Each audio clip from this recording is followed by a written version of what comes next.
vouche contar máis ou menos as tradicións que aquí existían. Esta capilla, pois, este santo, realmente era un santo con moita devoción. Aquí viña moita xente, antiguamente, agora perdeu un pouco porque penso que ao faltar a xente maior, pois realmente as tradicións vanse perdendo, pero de todas maneiras sigue vindo unha boa cantidade de persoas cando é o día propio de San Blas.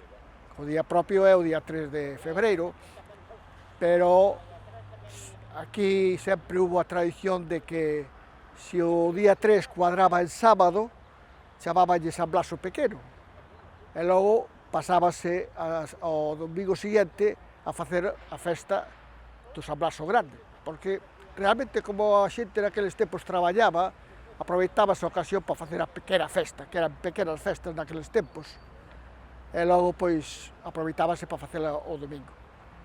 E tamén tiñas a tradición de decorar con un arco a subida a capela, que se subía por unhas ramplas, pois poñías un arco de mimosas. En fin, a verdade é que salía a procesión todo ao redor da capilla, e había moita devoción. A xente, a verdade é que tiñalle moita devoción ao santo, pero naqueles tempos realmente medíase a garganta con unha cinta de cera, non? Unha corda, non?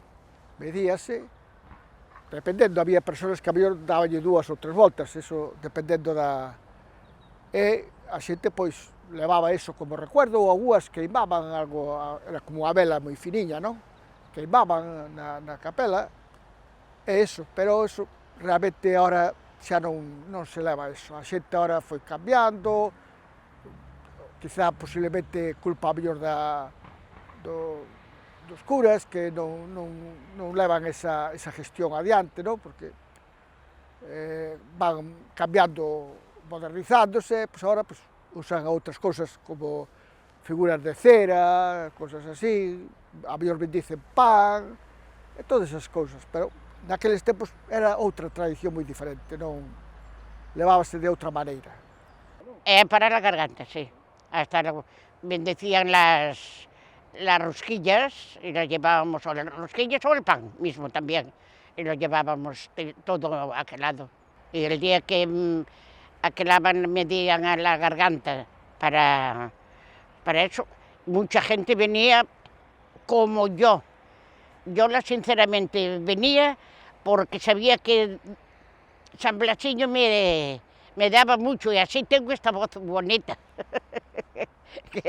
Y cogíamos las velitas ya bendecidas y todo, le llevábamos todo para casa y la encendíamos hasta que se apagara y la teníamos en casilla bendecida. Las estampas también las tenemos en casa guardaditas. Sí, yo tengo muchas estampas.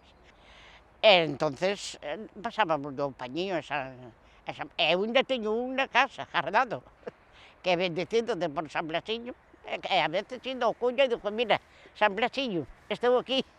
Sí, no, aquí la gente de Salcedo e de Campolongo e todo, gente conocida venía mucho aquí, E San Blasiño era aquí toda a vida foi San Blas e toda a vida a xentiña viña moita.